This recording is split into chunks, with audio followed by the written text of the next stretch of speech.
today on Dr. Phil. All we're gonna ask is you sit here and listen. I don't care what you're asking me to do. Who are you? Dan, calm down. You guys try me or you tell me to calm down? She went into a full drug-fueled rage.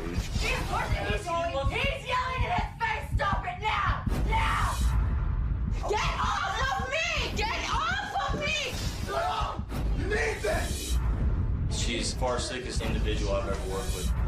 You're her mother, and you're standing in the background saying, I'm sorry, I'm sorry. If this doesn't work, she's never going to speak to me again. This is your chance to be the mother you feel you should have been then. The last time you will ever see me. This is going to be a changing day in your life. Have a good show, everybody. Here we go. If it matters to you, that's what I want to talk about. Are you ready in the booth? Let's do it.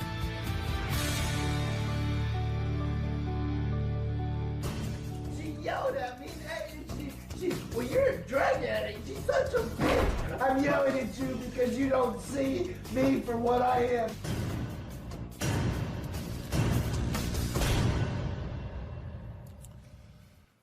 Well, that is typical addict behavior. Screaming, making excuses, irrational outbursts. No one knows how a drug addict behaves better than Brandon.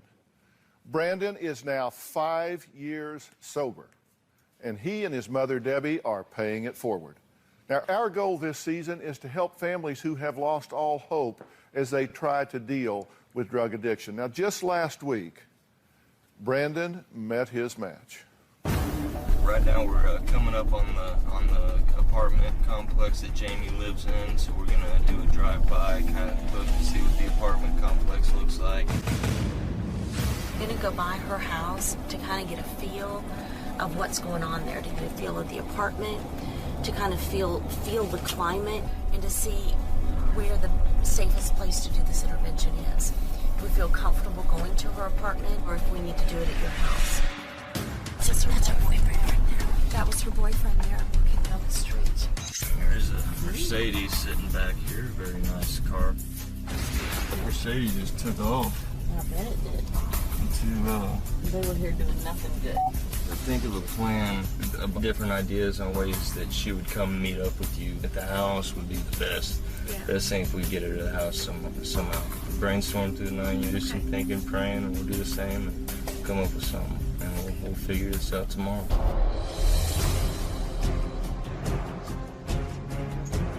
Good to see you. Hey, how are you doing? Yeah. Thank you guys for being here and supporting this process. We are here to fight for Jaime's life. What drugs do you know for a fact that she's using and how much? Yeah, it started Oxycontins. Of late, she started injecting cocaine. My daughter Jaime is 23 years old, and she's addicted to Oxycontins. Oxycontin in different ways. Snorted, shooting up Oxycontins. In 9th grade, Jaime started using Percocets. Smoked marijuana. Cocaine. Injected cocaine. She has done crack. Smoked crack. I could see by Jaime's arm she had bruises from her shoulders down to her wrist. It looked like she had been injecting in the same spot. When I saw that the first time, I almost fell to the floor. It became very real. I knew it was bad. Growing up with Jaime, we were very close. She was like a second mom to me. I always looked up to her. She was one of the most important people in my life. I haven't talked to her in a few months because her problem really started to escalate, and my mom was trying to protect me. She was a complete tyrant. She just wasn't Jaime anymore. When you look into her eyes, it wasn't her. She wasn't herself. You couldn't talk to her. You couldn't communicate. Jaime's drug abuse has affected Kim in many ways. She doesn't get a lot of sleep at night. Every time the phone rings, she's afraid to answer it. She's afraid to walk in and find her daughter dead. When Jaime first told me she was addicted, my family and I did an intervention. We got her into detox. She stayed there for 3 hours and checked herself out. She ran, and that night she attempted suicide. The police found Jaime laying on her kitchen floor. I thought my daughter was going to die. She was foaming at the mouth.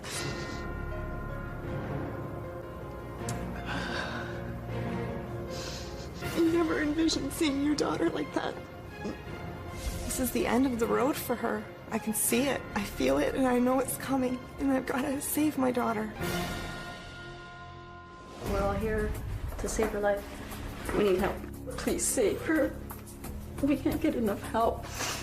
Well, she's worth saving. She's a beautiful girl. I just want her back because every time there was something wrong, I always went to her. She was like my sister. I just want her to get better so bad. Here's how this works.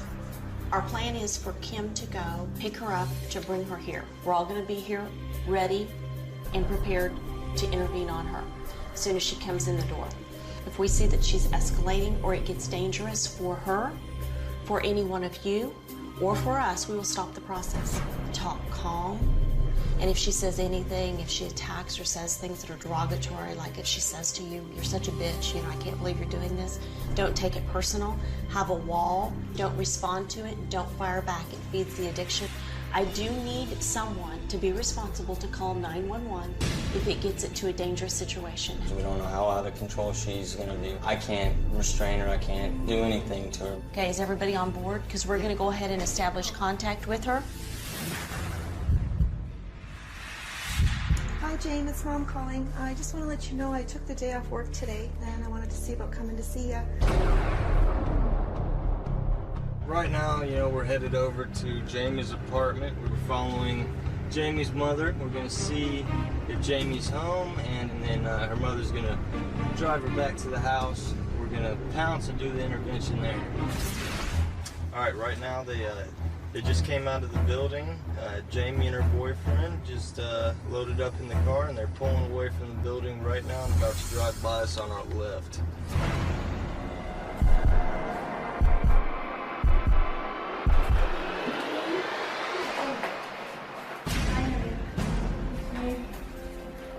Okay, no, honey, we're just here to talk to you. You're all right. Get off. Jamie!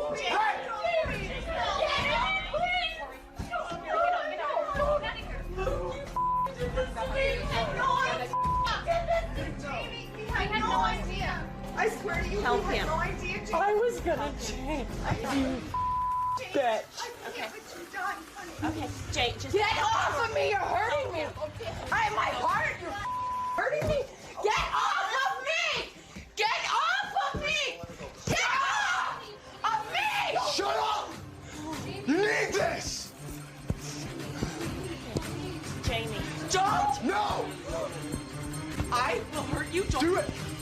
You guys. Mom! Stop. Get him off of me! Jamie. Okay, Jamie. Wait. Jamie. Get off! Stop. I'm not.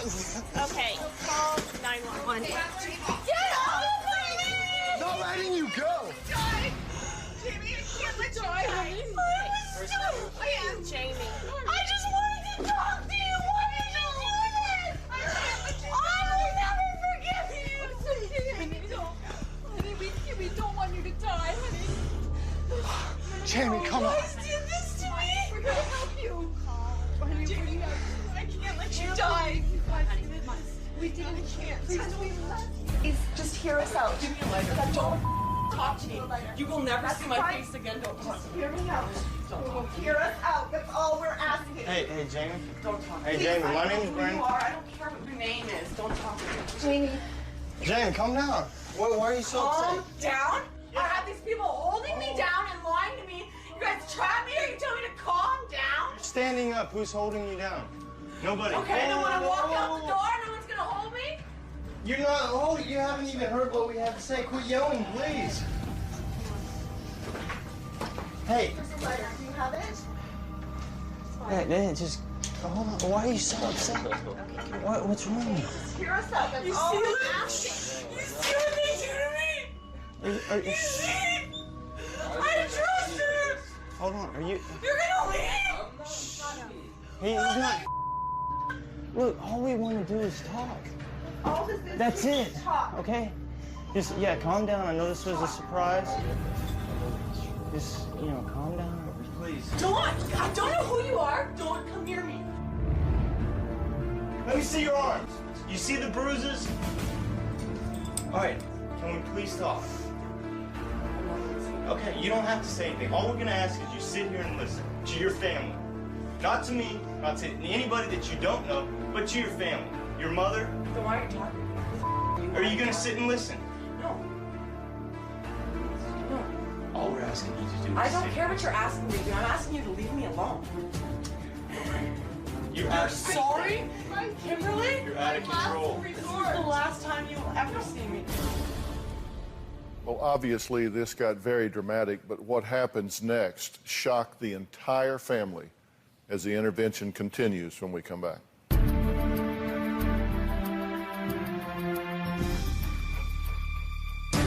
Are you worried about her at all? Yeah, man. You know what? Don't you include him.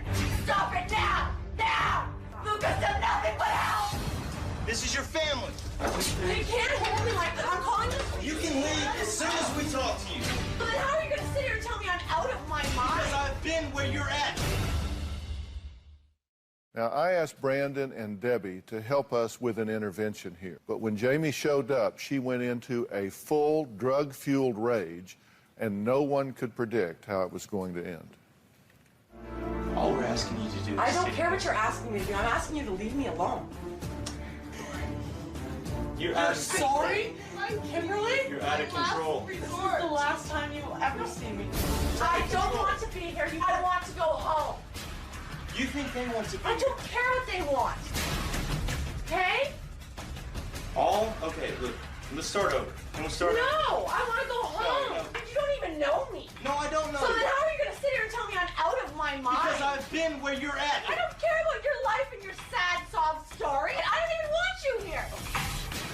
Okay, that's fine. I don't know why you're talking to me. Take a breath, calm down. I understand this is a shock, but yelling and screaming is not going to get anything resolved. This is what I expect. Okay, talk to us.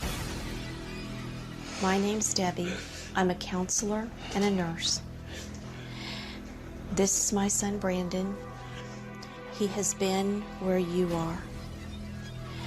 Your family is worried about you. I can't believe you would all embarrass me in front of Luke like this. Do you know Hold how on. embarrassed I am right now? Luke is No, you also don't get, worried. No, Wait, no, wait. Don't you? Don't you involve him. He would never do this to me. Luke, are you aware that No, she's... don't you include him in this. Okay. Luke, if you want to go outside, don't you include him in this. Okay. He's not a backstabbing, lying piece of Okay, that's all of us. That's fine. You're gonna leave me here? Luke, no. No. You're gonna shut the door on my boyfriend? No. I thought he was leaving. Before you lock him out, no. You. Quit yelling at Nobody is taking him away from me. Okay, guys, it's not. No, this is my boyfriend, so I don't have to. Yes, you do. This is your family. No, they're not. They're not. You just want to continue doing what you're doing. Yeah. Sticking a needle in your arm. That's what I want to do. Killing yourself. Yeah. Sure. Well, we're not going to let you do that. You know, are you worried about her at all? Yeah, man. And you know what? Don't you include him. Please, Luke, don't say a word to this guy, please. Okay, that's fine. I won't talk to him again. I'm here to talk to you, but you're not talking to me. You're yelling at me. And you're yelling at your family. They can't hold me like that. I'm calling the police. You can leave as soon as we talk to you. If you put him in jail for trying to help me, yes, you are. He's pushing. He's yelling in his face. Stop it now. You're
Swear I won't forget this, why do I regret this? In my mind reckless, thoughts are feeling endless. Sitting up I'm breathless, anxiety's infectious. I feel so defenseless, betrayed and embarrassed. I hate being open, I hate being broken. I feel like an ocean filled up with emotion. Anger ain't a potion, rub it on like lotion. I can feel it soaking, reopen, the scars have awoken.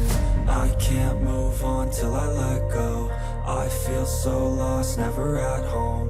Need to be strong, every breath hold. Cause I can't move on till I let go. I can't move on till I let go. I feel so lost, never at home. Need to be strong, every breath hold. Cause I can't move on till I let go.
Let's try to do that right now, okay? That's all we're asking. The family was trying to do an intervention. The daughter has been using drugs for a period of time, so she is completely out of control. I can't believe you're embarrassing me like this in front of Luke. How could you do that? How could you embarrass me like this in front of him? Luke understands, Jamie. Oh my God. Okay, talk to me. How do I get to go home? Stop yelling at your mom. Don't talk to me. This is my mother and you treat her I with don't respect. care. I asked you to treat my boyfriend with respect. You don't like the way I'm talking to your mother? I don't like the way you're talking to me or my boyfriend, the people I care about. I don't like the situation I walked into when a loving family is trying to help you save your life. You see yourself? You don't know me. Look at Don't your bruises assume. on your arm. So what? How is that your Police are business? here. I'm done. The police are here. You can Now you talk to them. Come on outside with us for a second. We'll talk about this. Well, only difference between you 5 years ago and her is she has a ponytail. Yeah, and shorter shorts than I wear. Yeah, because I mean, seriously, Yeah. This is what I want people to know and understand as we go forward here. This behavior is not atypical in any. Realizes, wait a minute, somebody is getting ready to threaten my access to drugs. Somebody is getting ready to threaten my ability to do what I've been doing. What did you think when you heard all of this coming out of her mouth? It's not unusual.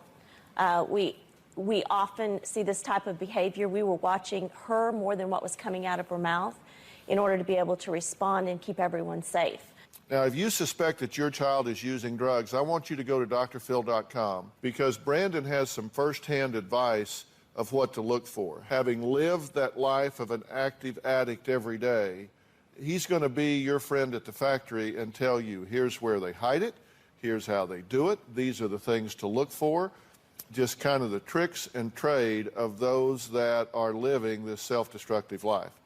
Coming up, we're going to see what happened after the police arrived, and we're going to find out why an ambulance had to be called to the scene as well.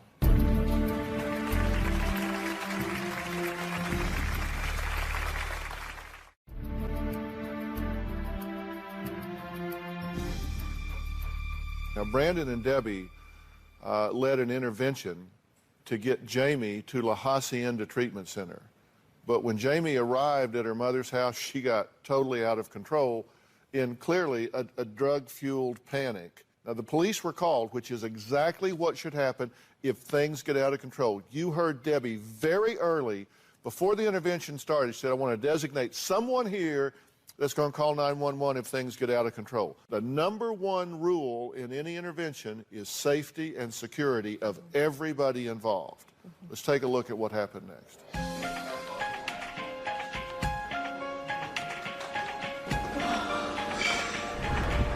I had no choice.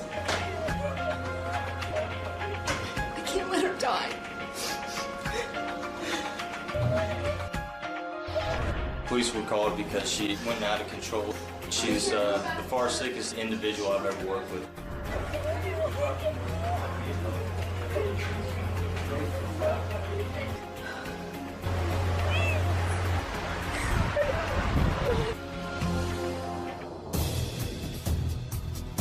It's much better that the police are here than you're standing at her coffin, okay?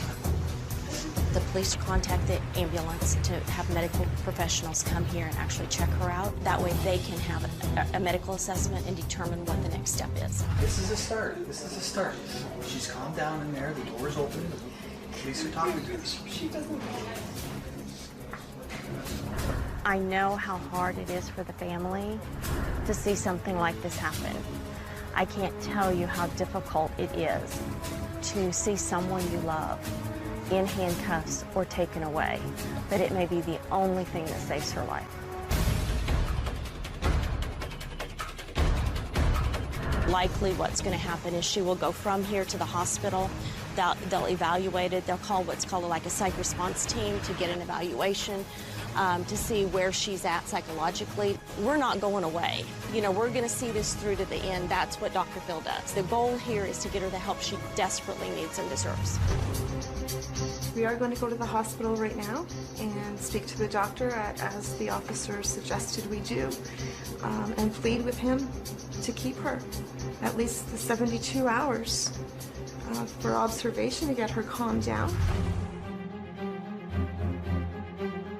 We just had a conference with the police officers as well as the 3 physicians who have evaluated her.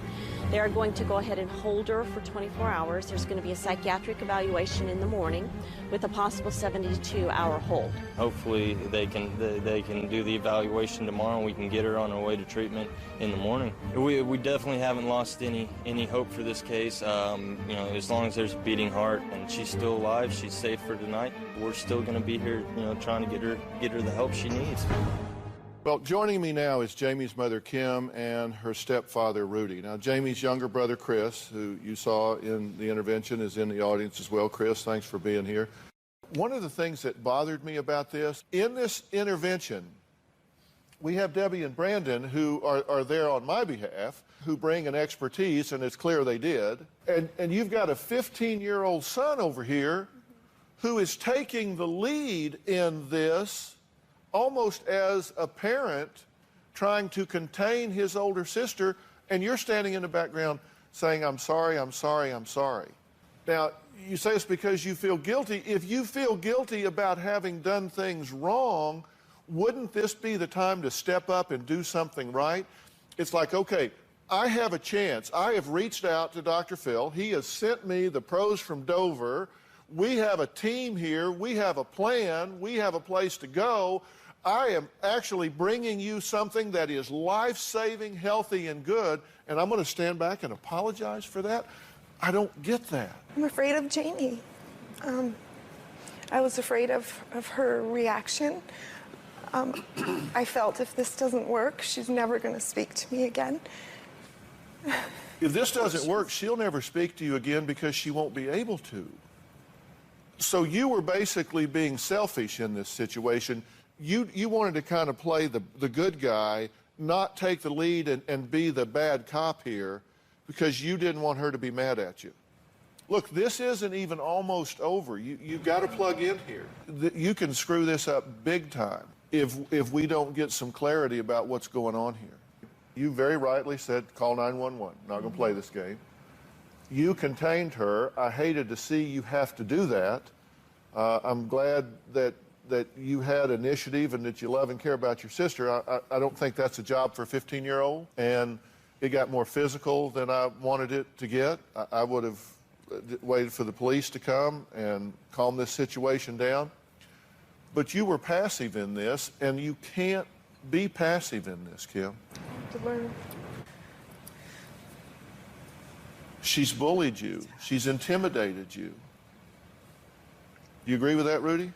I agree with that. You're absolutely correct. Jaime just seems to know how to manipulate Kim. And it's happened often. I guess she's just afraid. She doesn't know where she's going to go, what she's going to do. Well, all right. So where is she going to go? How far will she push this, and what's the outcome going to be? We're going to talk about all of that and what needs to happen next when we come back.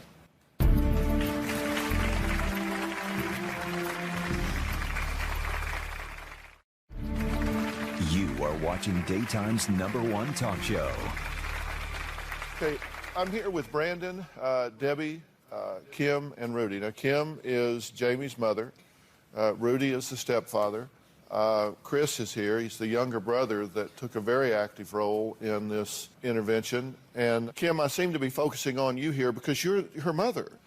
And you've not wanted to deal with any of this because you don't want her to be upset with you. Because she can exact a toll. She can yell and scream, you're never going to see me again. You're never going to speak to me again. You're seeing me for the last time. How could you do this to me? I hate you for this. You've betrayed me. All of those things. And that gets to you, right? Yes. So you would rather do what it takes to make yourself feel better than to give her a chance to get this monkey off her back and have a chance to live? I never looked at it that way. Well, let's look at it that way. It's like, okay, I can tell her what she wants to hear, so maybe she won't be mad at me, and therefore I won't feel like I've failed her, even though I know I am. Because I know, as her mother, I need to tell her the truth. I need to lead her to treatment. I need to be a strong person in this that requires her to stand up and be the intelligent young woman she can be. But she might not like me for that, so I'm going to do what makes me feel better, and the hell with her. I have tried standing up to her in that way, and she blocks me out. She cuts me out. She always does come back when she needs something. And it scares me when, she blocks me out, because then I have absolutely no idea what she's doing, where she's at. So you disagree with what I'm saying? No, I totally agree with what you're saying. Well, no, because you don't, because you're saying, no, I have stood up to her before. I'm just not standing up to her now. I'm allowing her to kill herself now. And Kim, you can't do that. Listen. Your role in this going forward is huge. Debbie, how important is this? I mean, you've been through this. Brandon, how important was it that your mother finally stood up and said, that's enough? It was huge. I mean, she was the biggest enabler in the world for me. She gave me the money to go get my drugs, even though she thought it was for clothes or food or whatever, but I could go make a peanut butter and jelly sandwich instead of going and buying a $20 meal. And I manipulated her, and I was so sick that I did that to my mother, and there was no length that I wouldn't go to get what I needed. And she will continue to manipulate you and drive you crazy until you say enough is enough and get tough with her and say, that's it. I'm not putting up with this anymore. And, you know, it was when she got better is when I got better. Here's my point. If we get her to treatment, if she turns things around, if she doesn't continue down the path she's on, and she comes back to the same dynamic that she has now, what's the point? If you're feeling guilty because of what you subjected her to as a child, and so you're like, oh, I own this, I'm to blame for this, so I'm just going to sit over here and feel guilty, then there's no point in going through all this. If you don't decide, look, I can't change what has happened, I can apologize for it, I can go to therapy with her, I can make amends however I can, but the only time is now, and she deserves a future. You can be sorry about that, but you got to forgive yourself. You got to ask her forgiveness. You got to live in the moment and give this girl a chance to live. Don't sabotage her when she's 2, 3, 4, 5, 6, 7, 8, 9, 10, up through her teens, and then sabotage her now. If you're right, if you sabotaged her unintentionally when she was growing up, don't do it again now. Isn't that what you're going to do if you continue to be afraid of her and let her dominate you and bully you and enable her? Absolutely. Don't you wish you had that childhood to do over again? Oh. Well, you get a do-over right now. This is when you reparent. This is when you redo. This is your chance to be the mother you feel you should have been then. This is your chance to decide this isn't a popularity contest. I'm going to tell her what she needs to hear instead of what I need to tell her so I feel better. I'm asking you to power up. And I'm offering to help you do that, but I can't do it for you. I've had this same conversation with you. Absolutely. He's sitting in jail in Houston. I said, do not bail him out. Do not get him a lawyer. Do not get him out of jail. Let him, how long were you there? Half a year, 6 months. 6 months this kid sat in jail for doing black tar heroin, and she cried herself to sleep every night because her little boy's in jail. But you know what? He was safe. I'd have rather have him alive in jail than dead on the street. That's the hardest thing you ever did. Absolutely. Kim, you underestimate your power. And Jaime will start getting well when you get well. I heard that at an Al-Anon meeting. And then I sought her out to say, what does that mean? And what I did was every single thing she recommended. And I used her as a sponsor to guide me. So when it got tough and Brandon called and wanted me to bail him out or talk to the judge, I called her and said I relied on her because she had a clear mind about what I needed to do. And not just her, but several other people. I needed more than one sponsor. I needed a team of people to give me the strength that I didn't have. And that 6 months of me getting well is when he got well. Yeah, if she would have bailed me out, she didn't even know I was doing black tar heroin until after she said, no, I'm not bailing you out. The only reason she ever found that out is because I had to tell her that because she had to go pick her car up from downtown. And she probably would have never known. If she would have bailed me out, I would have been out, I would have been doing those drugs that were in the car, and I could have died that day instead of having 6 months of jail, which was bad, but it gave me what I needed. We're telling you it's time to take a different tack here. You got to go at this in a different way. I know. You're going to have a lot of help and a lot of support, but it's time for you to do the right thing. Now, as Kim said earlier, she wrote the show after seeing Brandon with a drug-addicted young girl named Carly here on this stage. These things don't always work out the way we want them to work out, but we're going to find out how Carly's doing and what her mom wants to say to Kim.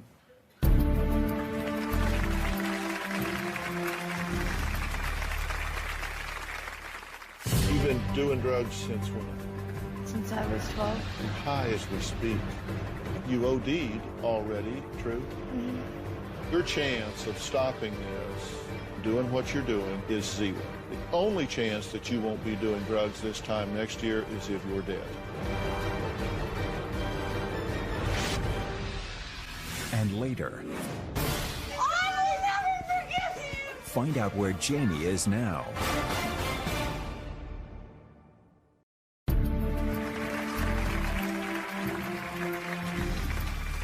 Kim wrote the show after seeing our drug intervention with 20-year-old Carly. Now, Carly, like Kim's daughter Jaime, was defiant, did not want any help, and had just smoked OxyContin the morning of the show. My 20-year-old daughter, Carly, is addicted to drugs. In August of this year, she overdosed on heroin. She almost died. You've been doing drugs since when? Since I was 12. 8 years. You're high as we speak. You OD'd already and had to be resuscitated, true? Mm-hmm.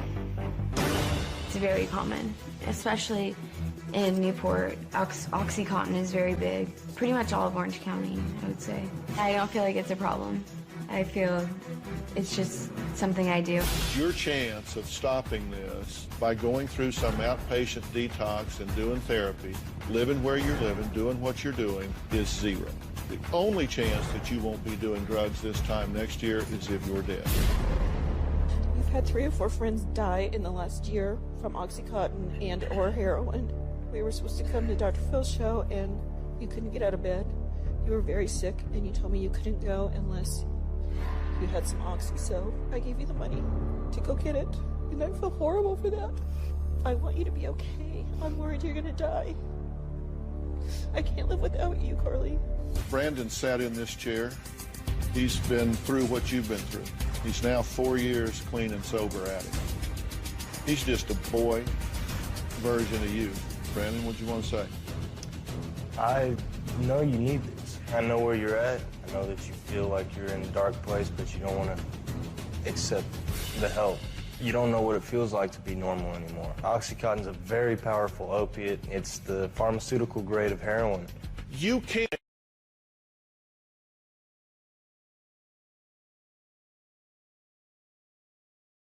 and get serious help, or your life is going to get a whole lot worse in a short period of time. Will you take the help? Yes.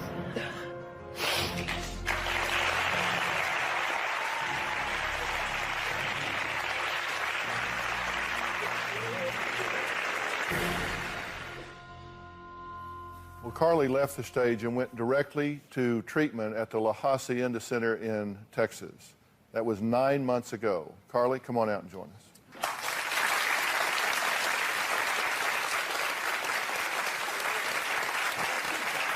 How you doing, girl? Good to see you. You too. Very good to see you. Proud of you.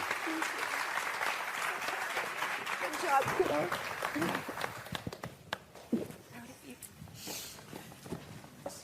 Well, just anywhere's fine. Well, you're a little more bright-eyed and bushy-tailed than the last time I saw you. Yep. So how you feeling? Amazing. My life is so much different. I can't even... You've been sober for how long? I had 9 months on the 15th. 9 months on the 15th. You've been watching the show from backstage, right? You've seen it all before. What do you think about what I'm saying to Jaime's mother, Kim? I think it's all true. I mean, enabling is the hardest part of it all. My mom was a huge enabler, too. And if she wouldn't have brought me here and forced me to go to treatment, then I would have died. And my life is so different now, and I don't know, no one ever thought I would stay sober. I never thought I would even be alive right now. And if she really wants this and she works hard, La Hacienda will help her, and it's amazing there. What do you want to say, Sue? I just wanted to say that I'm really proud of Carly. I've never thought she'd get here. And I want to tell you that Brandon was my hope, and now hopefully Carly can be your hope.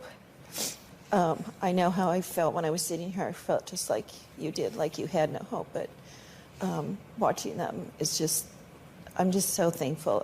It's changed my life. And I just wanted to tell you that I almost didn't write the show because I was afraid of Carly's reaction. I went behind her back and I was afraid. But I just kept talking to myself and saying, you know what? It's either she's going to die or she's going to not ever talk to you again. And at least she'd still be alive. Yeah. So those were my choices. And you just have to be the parent and step up to the plate and, you know, do what you have to do. I believe that she wants you to do that, because you can ask either one of these two and they would say the same thing now. She needs you to do that for her. Now, if you're worried that you may be enabling your child's bad behavior, I want you to go to drphil.com right now, and you can take our quiz on enabling. It's not all common sense. You may think, well, you either know it or you don't.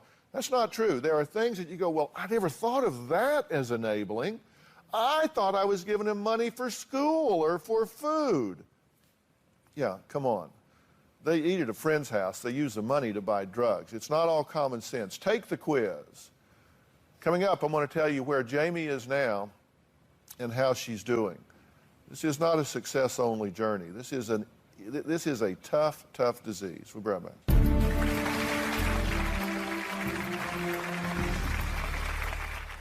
We sent Brandon and Debbie to do an intervention with Kim on her 23-year-old daughter, Jaime, who is severely addicted to drugs. And, of course, the last we saw here in the recap is she had gone to the hospital. She was on a psychiatric hold there to be evaluated. She did go to La Hacienda. Yes. Now, there was drama along the way, because when she got out, she said, okay, I'll go to treatment, but I want to spend a few days with my mother, and I want to go to L.A. and talk to Dr. Phil. I love Dr. Phil. I want to go look him in the eye and talk to him. And that seemed like a pretty good idea, right? So they called me, and I said, not just no, but hell no. She goes straight to treatment, from the hospital to treatment. Rich Whitman is here. He's the director of the La Hacienda Treatment Center, and there are a lot of treatment centers here. We use different ones from time to time, particularly for those under 18, because La Hacienda is for adults. People, Rich, have asked me why I'm so high on La Hacienda. Part of it is you. Thank you. Because you get it, and I thank you for the work you guys do down there, and I thank you for...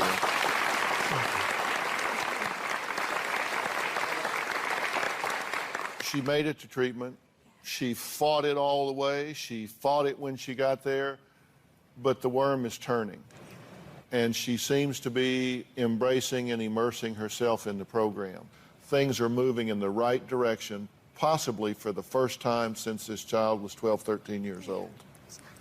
So in a matter of just 4 or 5 days, a huge turn has happened in this young girl's life. So I hope you're excited about that. I'm very excited. And you've got to do the right thing and get yourself ready to be a player in this moving down the road. True? Yes. It's very important that the family get their minds right while you're getting your mind right. Yep. We'll be right back.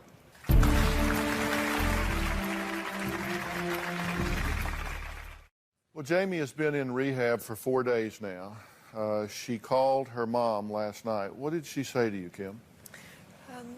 She said, Mom, I have something I need to talk to you about.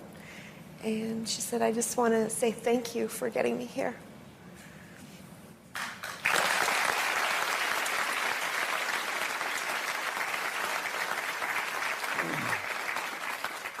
That's a far distance from where you were in that time in the intervention. And you know, I've got notes and thoughts about doing interventions on the website. You know, this is not about confrontation. It's not about being demanding and finger-pointing. It's about dealing with the facts, being calm, being compassionate, being loving, being supportive, but being relentless that you will accept nothing other than this person getting a return to health. And all of that is right there on the website. I want to thank all of my guests today. Special thanks to Brandon and Debbie, Rich Whitman, director of La Hacienda. Now, you have also offered treatment to Jaime's boyfriend, Luke, at Origins Drug and Alcohol Recovery Center, because I don't want them in the same place. Now, I understand that as soon as he gets his passport, he says that he is going to do that. He's going to come out of Canada with his passport, and he's going to go to treatment. We'll see whether he does or not. He hasn't raised his hand yet, right? Right. Not from what I understand. It's your request. I've been in contact with Origins. I've talked to them on the phone. Believe me, he hasn't made that phone line burn up yet. But we'll see. Thanks for being here so long.